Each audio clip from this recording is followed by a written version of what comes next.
John, thanks for inviting me to your lovely home here. It's wonderful to be with you again. Jason, it's good to see you again. It seems like a very short time since we met, but I think that was way back in July, and here it is September. Yeah? And so we're going to be talking about your father, which Right. people have heard a little bit about, and you've sort of codenamed him McDuff for these conversations. Yes. What can you tell me about him? He's a very fascinating man. Oh, well, where should I start? You know, you and the Crowdsource community have kind of taken to his story, and I will share as much as I can that I know about my dad. There is some mystery that remains as to what went on, right? There's a lot of mystery that remains as to what went on, and in many ways it's kind of like the Kennedy assassination, which I know you're working on in a separate matter, which, because he was in a top secret environment and because of just who he was, one of his favorite things was loose lips sink ships. So he never told me anything. But one of the things that I think is fascinating about my dad is that the first house he bought over in Oxon Hill, Maryland, was on a street called Leyte Drive.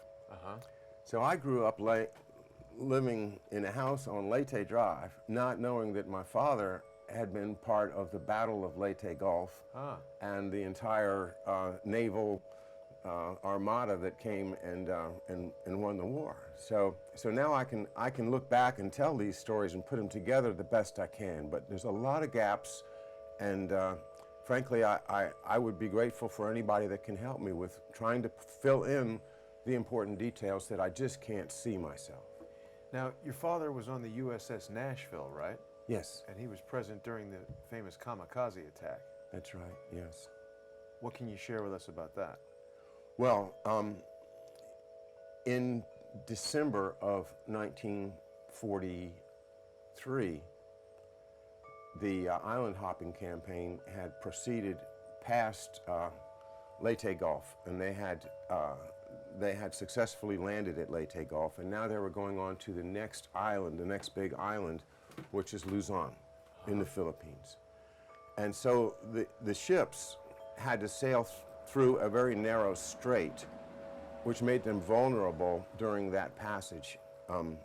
And the technique of kamikaze attacks had begun a few weeks earlier, and there'd already been some devastating losses due to kamikazes. But at any rate, the date was December 13th of 1943, in which the Japanese kamikaze plane attacked the U.S. Nashville. And there's an amazing picture online, which you can just get to by Wikipedia now, which shows the USS Nashville after the attack, with the damage having been somewhat cleaned away. And while I'm not 100% sure, I'm fairly positive I see my father in that picture. Wow. So when we get a chance to look online, I'll show you that photograph. It's pretty compelling, because the plane itself, carrying a 500-pound bomb, crashed right into the one of the guns, one of the 5-inch guns on the Nashville. The Marines that were operating that were obviously killed. And then it went inside the ship. Explosions happened, and there was fire everywhere. 130 U.S. servicemen lost their lives during that attack, and over 100 were severely wounded. So, yeah, he was a damage control officer, and you know, he didn't talk about it, but my imagination can fill in the details, you know. So tell us a little more about your father's career after the Navy. Sure. At the end of the war, my father had been designated the officer of the deck at general quarters, which means that he was one of the most competent officers on the ship. He was a qualified ship handler, so that means he could drive the ship if necessary. Wow.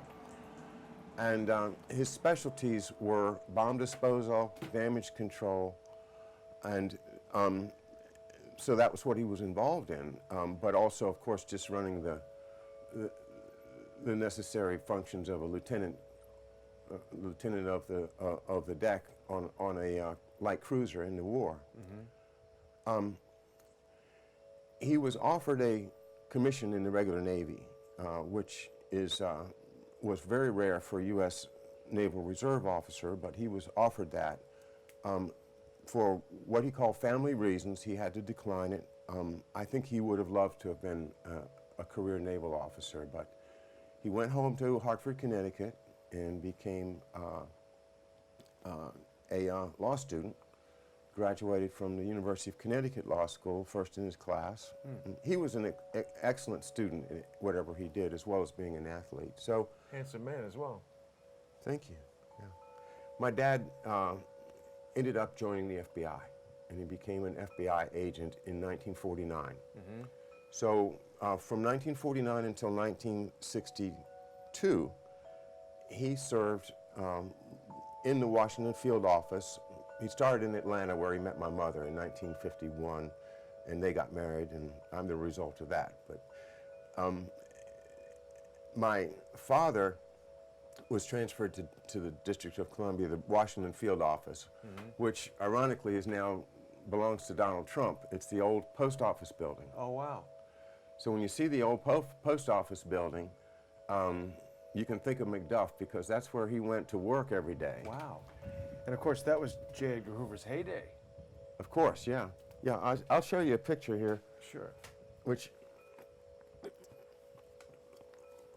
you might enjoy looking Yeah. at that. That's of course, my father and J. Edgar J. Hoover. Edgar Hoover. It's a great photo. It's taken about 1956 or so, and Hoover is congratulating my father upon completing a very sensitive and important task. Your father appears to be looking at him slightly skeptically, which I appreciate. Well, of course, back then nobody knew any of the stuff that we have read about J. Edgar at this time. Well, I wonder if insiders in the FBI might have had some. It may be, but I assure you that my father would have just respected Mr. Hoover totally, and would not have gone there. Even if there was rumors, he was not going to go there. Right. So anyway, I think it's clear that my father was one of the special agents on whom J. Edgar Hoover did rely most heavily. So that's one of the few pictures I have from his career. Now, your father left the FBI in 1962, you said. Yes. Do you have any recollections of how your father felt in November of 1963 when Mr. Kennedy was assassinated?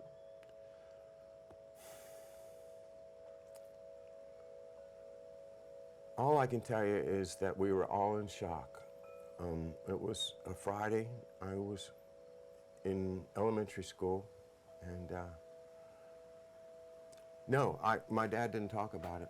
Never said a word about it. No, he didn't talk about that. He didn't talk about the kamikaze. He didn't talk about anything. He was a man of few words when it came to anything political. Of course, the assassination happened around noon, so you would have been at school, and Yeah. your father, when he left the FBI, what did he do? Well, my father left the FBI to accept a position that he was offered in the Pentagon Aha. because of what the military historians will call Operation Switchback.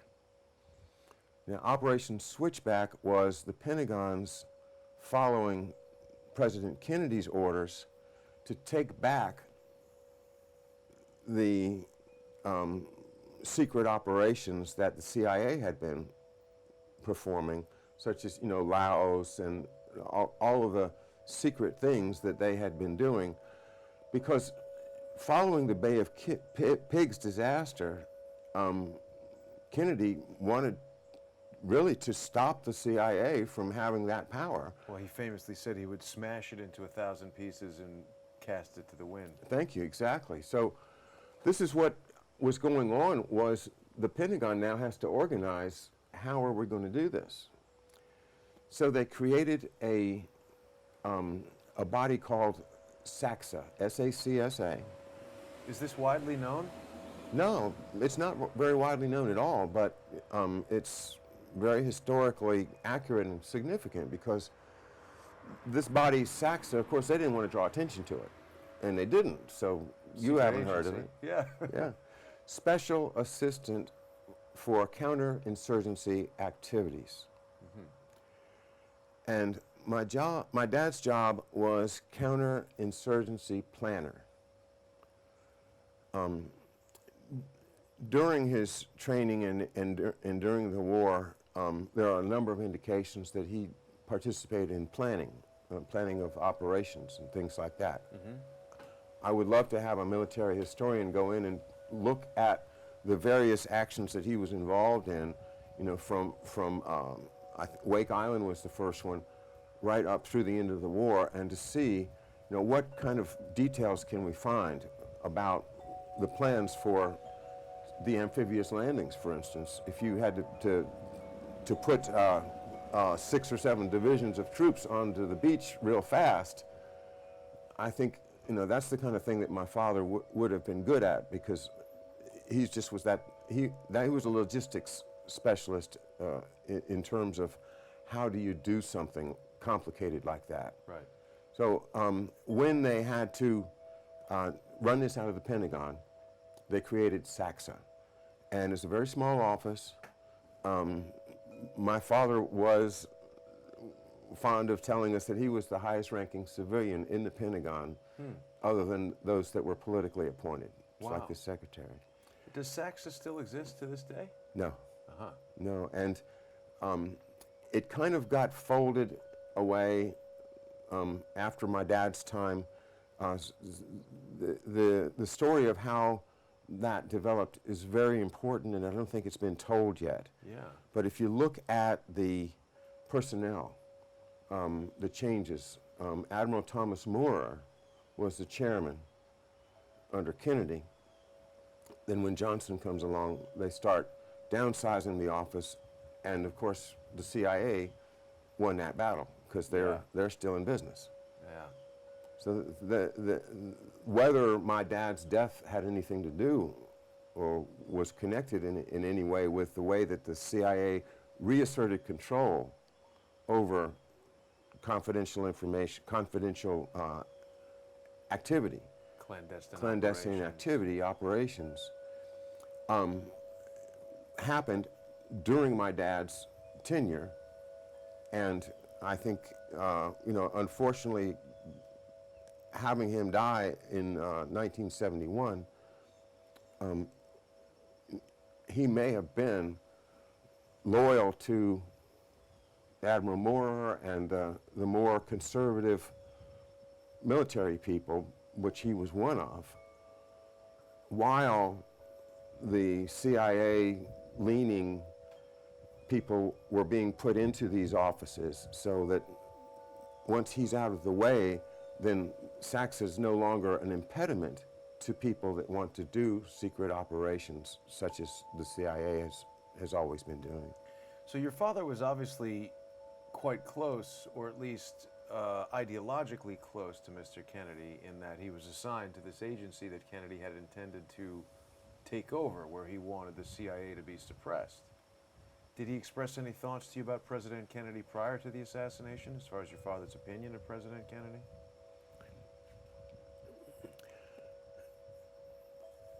I don't think he ever said a word about President Kennedy. Do you know if he ever met him or worked with him? I don't know.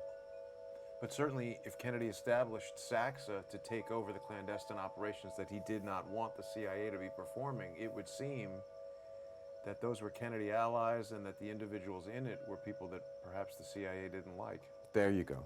This is the way I see it, you know, from, you know, 50 years later, looking back and trying to make sense of it. But, you know, I'll show you something here. Sure. You know, I've done a lot of reading of the press, of the books that are coming out now, and a lot of these books have got new facts, new information, but they've still got gaps in them. But what I do sense is there really was a division between the CIA-friendly military and the professional or the the Navy guys or the Army guys. You had your Army intelligence, you had Right. Navy intelligence. All of these intelligence services were separate during World War II and were often in competition with one another. So to bring all of these under one roof and to find somebody that they would all trust to take custody of the files of each of these separate and competing clandestine of organizations, Kennedy would have had to been very, very careful in who he picked. Now, whether he was in on the choosing or whether this was a choice made by the Joint Chiefs themselves or somebody maybe even a little bit lower than that, the point is that all of these secret organizations were happy to have my father chosen to be this special planner at the top of all the other secret plans that were going on. So as I read his resume and his official paperwork, which I have copies of, and I'll be glad to share with you, it's clear to me that my father's job was to be the guy at the top of the planning stage, so that if somebody in CIC, the Army Intelligence Corps, said, I want to run an operation and here's my plans, submit the plans, well, they would go up to SACSA. And then my father would either say yes or no, or here's what you need, and you haven't got enough helicopters, you need some more, you're going to have to refuel here, or that kind of thing. He was very good at planning very complex operations. Right.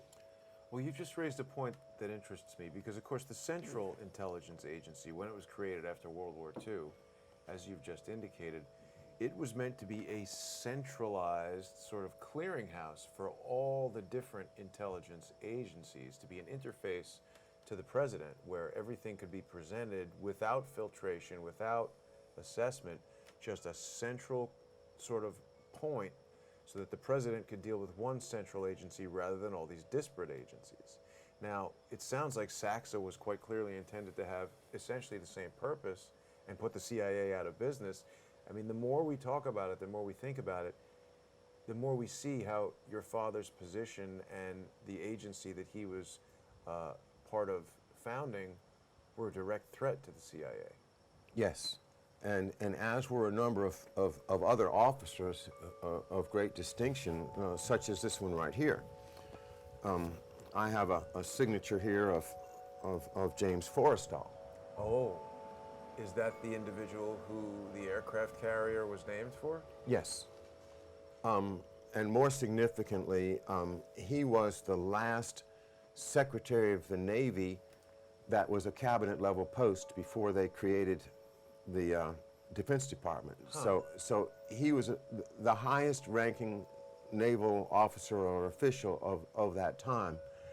And, folks that have looked into his death are very suspicious of how he died. So maybe if I could just read this a little bit, because Sure. I think it's significant.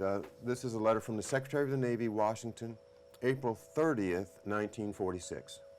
My dear Lieutenant O'Loughlin, and that's my father's real name, I have addressed this letter to reach you after all the formalities of your separation from active service are completed. I have done so because without formality, but as clearly as I know how to say it, I want the Navy's pride in you, which it is my privilege to express, to reach into your civil life and to remain with you always. The best wishes of the Navy go with you into your future life. Good luck, James Forrestal.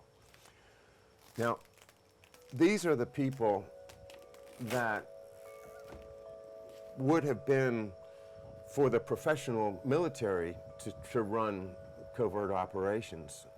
And they would have been the enemies of those that wanted the OSS, which then turned into the CIA, Right. to have that authority. And this was a struggle that went on between Allen Dulles, CIA director, and the Pentagon, and of course J. Edgar Hoover, the FBI.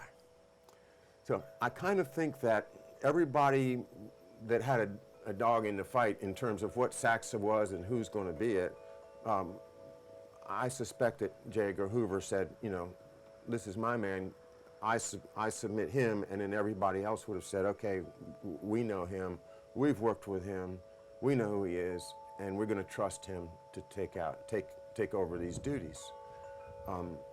Again, I don't have personal knowledge of these things because my father was like everybody that went through that war. You know, if they were ordered not to speak about it, they didn't speak about it. And how old were you when he died? I was 18. So you really didn't have that many opportunities to even speak to him as an adult? Yeah, I'd love to have asked him the question, you know, how did you like President Kennedy? You know, what did you think on November 22nd, You were really just a boy. 1963? It's not something he would discuss with his young son at the time of the death of the president. Yeah, I would have had to have been a good bit older and through college in order to have had that conversation. Yeah. And so we didn't, but now we're trying to put it back together.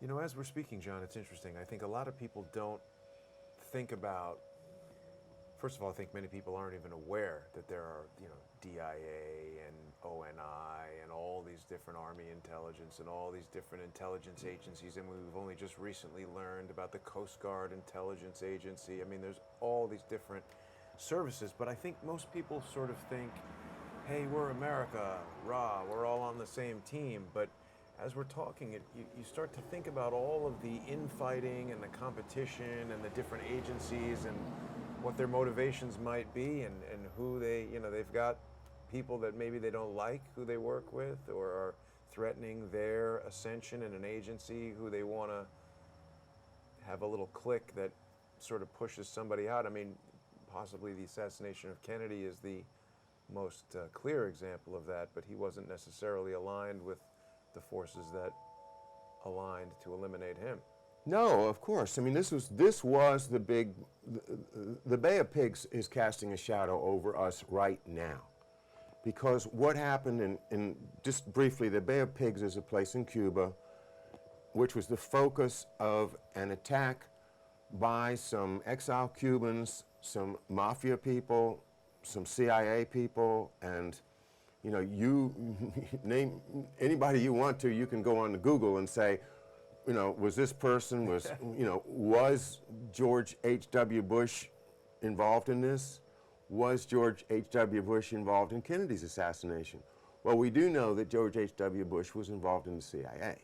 He was the director of the CIA from 1974 until 1976 or something like that. Yeah, and so when you have the Just CIA... shortly after the death of your father. Right. So you have the CIA associated actions going on, which, despite what Kennedy wanted and despite the creation of SACSA to forestall and stop these things, they were still happening. You know, and then we talk, you know, that brings us, you know, to something like Iran-Contra, okay? Iran-Contra was not a Pentagon operation, it was a CIA operation. Well, that wasn't what Kennedy wanted. Kennedy wanted to have professional military run anything bigger than a very small, you know, if you wanted to go and run a spy on somebody else without military assets. But see, the CIA wants to be Sort of its own army. wants to use our army. It says, Right. you know, I want the Navy, I want the Army, and I want all of these assets under the command of the CIA director, as opposed to under the command of the Pentagon. It really is a dangerous agency. Well, it's a dangerous idea to split your chain of command up. What is the chain of command from the president down to the National Security Council? National Security Act of 1947 starts obscuring the difference between what the CIA can do and what the president can do. So by the time you get to Bill Clinton, you may have seen a famous interview on television. I think it might have been Johnny Carson or somebody, and it said, you know, is there places like Area 51 where even you, as a president, you can't go. And he said, yeah. He said, I can't. They told me I can't go there, and I won't go there. That's you can see that on a YouTube, I'm sure. And it's Johnny Carson interviewing Bill Clinton. Somebody, I don't know if it's Carson, but it's President Bill Clinton being interviewed and admitting that there are places where he can't go. So that means that the president is not really the commander-in-chief in the way that you were saying a few minutes ago about the American people think, well, we've got this unified, the president, the vice president, and then a decision tree of, this one goes to the CIA, this one goes to the Pentagon, this one goes to the FBI. But all those decisions being made by the top, by the president, that's where the CIA has been wedging their power greater and greater and greater, to the point where who knows right now whether President Trump even knows what the CIA is up to. Well, how do you know? It seems like they're focused on eliminating him. I'm not going to speculate on that, but it's a fair comment. Well, I'm not saying necessarily through an assassination. I'm saying primarily, I think the CIA has become much more focused on information warfare against the people of the United States, what's been determined to be fake news. Yeah. We know from Daniel Ellsberg and the Pentagon Papers, also I think in 1971, things like Operation Mockingbird, etc., infiltrating the news media. I mean, that seems to be only more prevalent now. Just the other day, you and I were just talking about the book from Cheryl Atkinson, The Smear, which talks all about these types of psychological techniques that are used to infiltrate social media and the things that each of us interface with every day in our lives to try to sway public opinion and, basically take power away from the president. Take power away from the people. Power away from the people. Because you vote for a president, but then I think of it in terms of levers. Who has the lever that can cause the CIA to go here? Okay, I want the CIA to go to Malawi. Okay, so who is it that says, okay, I'm pulling the lever that sends the ship with the guys on it to Malawi? Is it the CIA director? What if President Trump said to the CIA director, I want you to do something, and the CIA director said, I'm sorry, but I can't do that? It's a good question. That's like Hal on the 2001 Arthur C. Clarke says, I'm sorry, Dave, I can't do that. Dave. So let's talk a little bit more about your father's death, because there's a lot of mystery surrounding that. Sure. My father was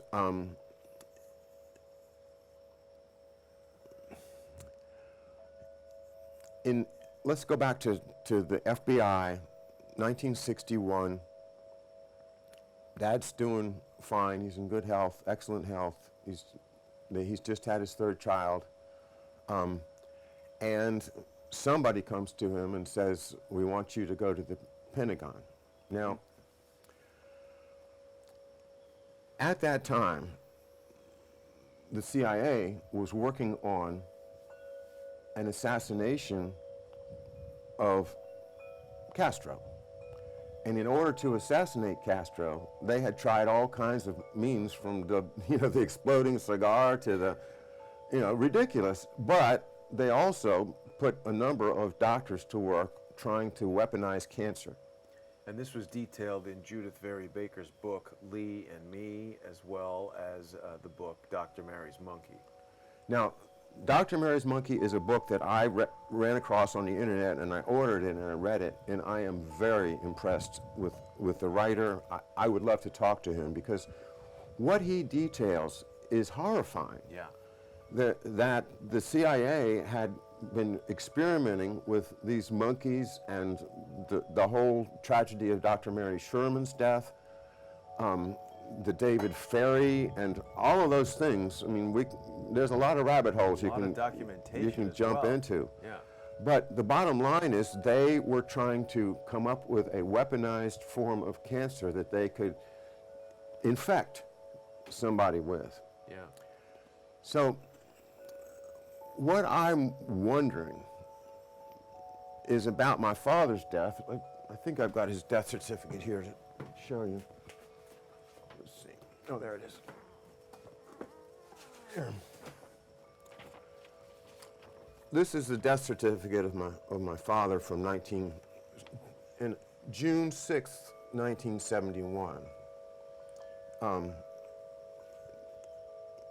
In cause of death, it says hepatorenal failure due to carcinoma of left kidney with metastasis.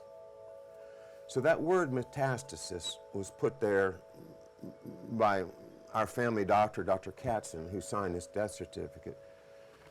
Metastasis is something that people were talking about back then, and when my father was first diagnosed with cancer, the cancer was limited to one space, and if my memory serves me, it was the pancreas. Mm-hmm.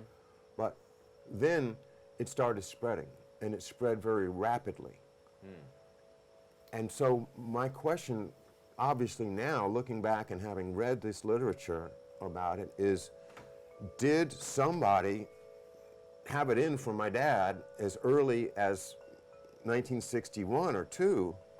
Because what happens is that as soon as he accepts that position with the Pentagon as the planner for SACSA, yeah, he comes down with hepatitis C.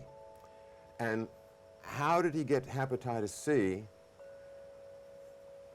All I know is that he came home one day and he told my mother, he said, I have consumed tainted shellfish. And then he took to his bed and was in the bed for a few weeks. He turned yellow. He had the jaundice. He very nearly died. Wow. And I think that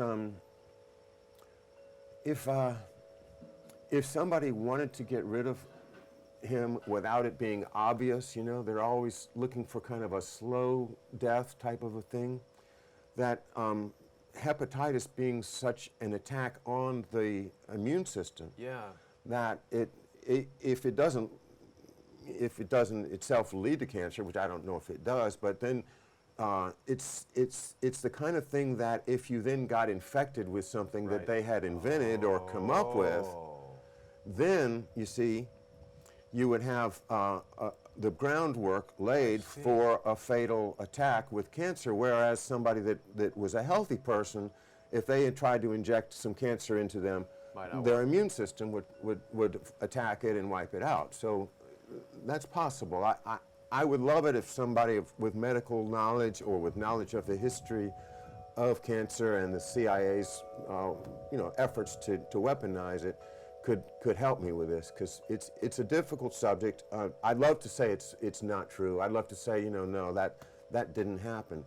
But the circumstances are just too suspicious for me to let go of it. Yeah, now how would he know that he consumed tainted shellfish? Normally you just go to a restaurant, eat some shellfish, and then you think it's fine, but you get sick. And then what do? You say, oh my God, I got sick. Yeah. Call the restaurant, say, hey, you guys, you got tainted shellfish on your menu. You better shut that down. And by the way, who's your insurance company? And your father never... No, he never acted in any way as if there was a real case of some shellfish out there that were... He wasn't surprised at all. He just very matter-of-factly said, I ate tainted shellfish and I'm going to get sick. Yeah.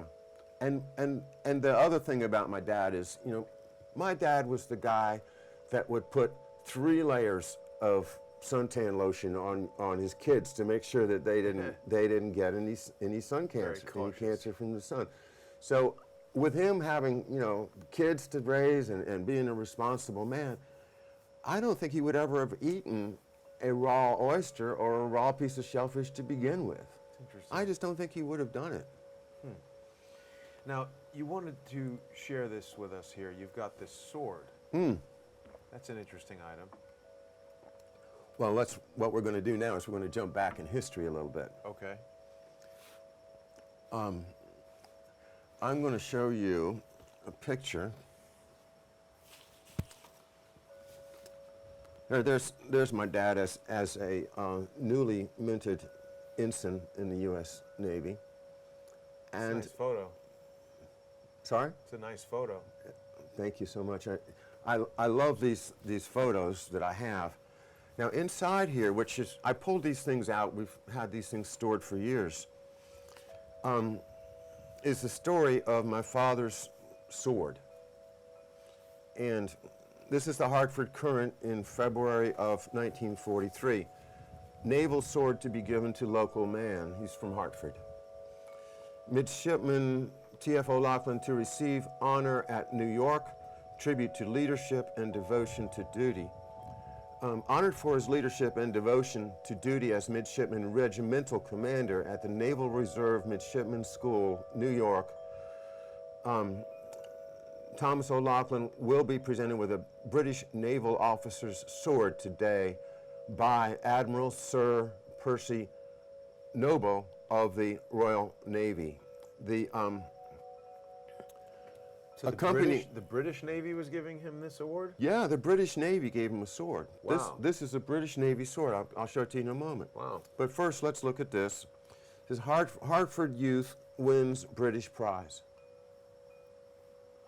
And this gentleman here, I want to tell you about him, who's handing the sword to my dad, is Admiral C.S. Holland of the Royal Navy. Can I tell you a little bit about him? Yeah, sure. So in 1939, when World War II got started, and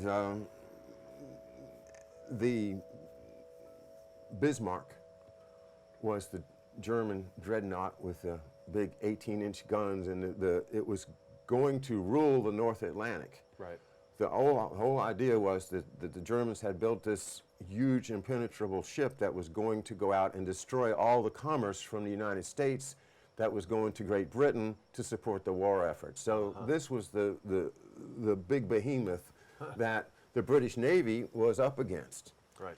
And the first time they went out against it, the HMS Hood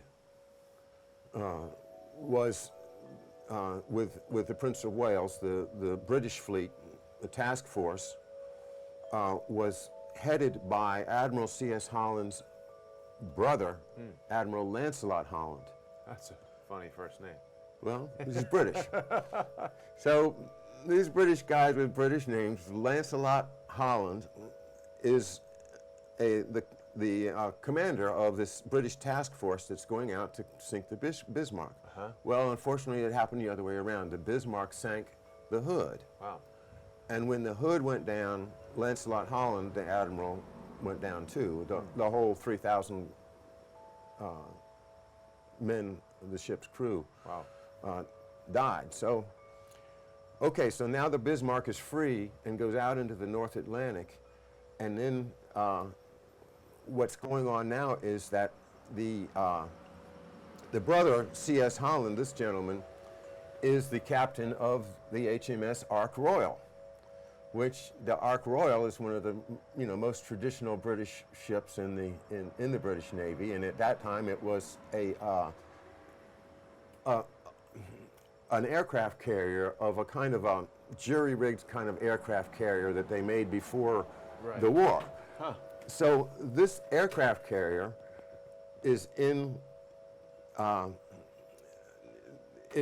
vicinity and flies its little spotter planes out to try to find the German ships. Right. Well, it was ships from the Ark Royal, it was planes from the Ark Royal that found the Bismarck and disabled it so that it lost its ability to steer, and then the rest of the British Navy circled around it and sank the Bismarck.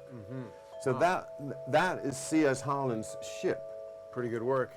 Now C.S. Holland, unfortunately, was severely traumatized when the French Navy was at the port of Oman in North Africa, This is the movie Casablanca, by the way. And the French Navy's in the port there. Now, the French Navy has now become the Navy of the, what do you call the French that stayed with the Germans? The Pétain government. Vichy, oh. The Vichy government, Yeah. right. So now it's a Vichy Navy that the British Navy is now saying, you know, you guys have got to surrender. You've got to give us your, you know, your ships and let us fight the Germans. Well, the French Navy had a different opinion. And so they said, no, we're not surrendering. And so sadly what happened was that Admiral Holland had the duty of going and telling the French Navy, if you don't surrender, we're going to have to open fire, and sadly that's what happened. So he was also in charge of all the patrols, all of the supply missions in the Mediterranean. So at any rate, what I'm saying is that by 1943, the British Navy was very nearly spent in many areas. Wow. Their officer corps was decimated, their ships were sunk, and it was the American Navy that now is going to come along and save the day. So what you see is more of a passing of a baton type of a thing, which here's the sword, okay? That's a good point. So anyway, and this is the sword.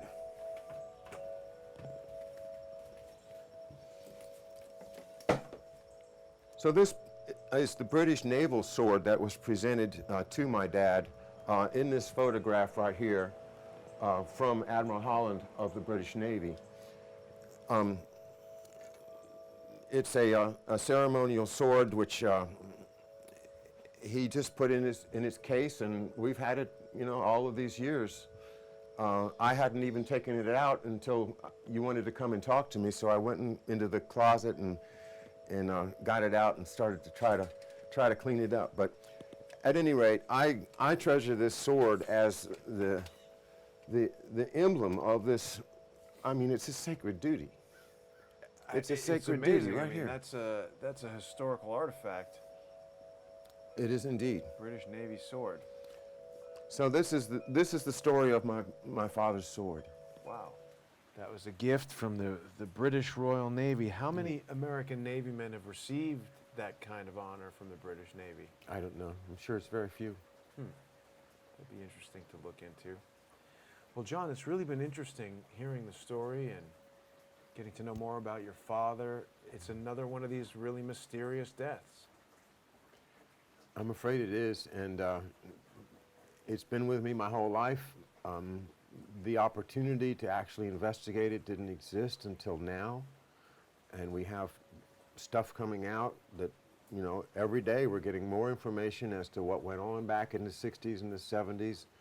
And, you know, like the book that we've been talking about, Dr. Mary's Monkey, I mean, before that book was written, we would have had no way to see how it was even possible. This is my dad. One of my favorite pictures is this. He's on his ship here, the Nashville. He's a young officer on the ship, and you know, this is after he's been commissioned, and he's out there doing his thing. He's a happy naval officer in his prime, and I just, maybe we could just leave it with that image for now. Well, John, I hope we'll have more opportunity to carry on and investigate further and speak about this again. Thank you, Jason. I look forward to it. Thanks for having me over. My friend, it's a great pleasure to have you.